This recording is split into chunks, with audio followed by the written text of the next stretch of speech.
Hi everybody, welcome to the second night of prepositions. You should be on page 2 and don't forget to have your song out. Okay? Don't forget that I'm going to read the sentence and then we're going to look for phrases that tell us where or when something's happening. The melon in the bag rolled to the floor.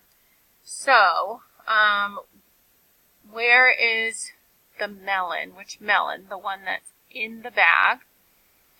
And where did it roll? It rolled to the floor. The first word is a preposition.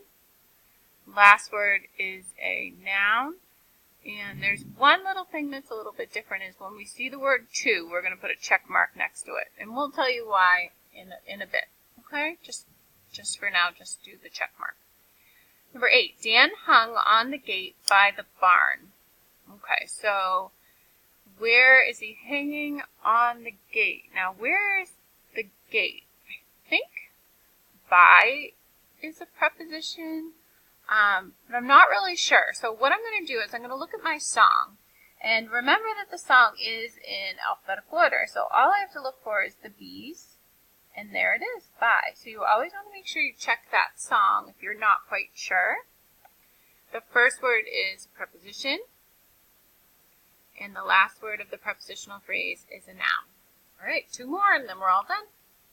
The boys dug a tunnel under the ground.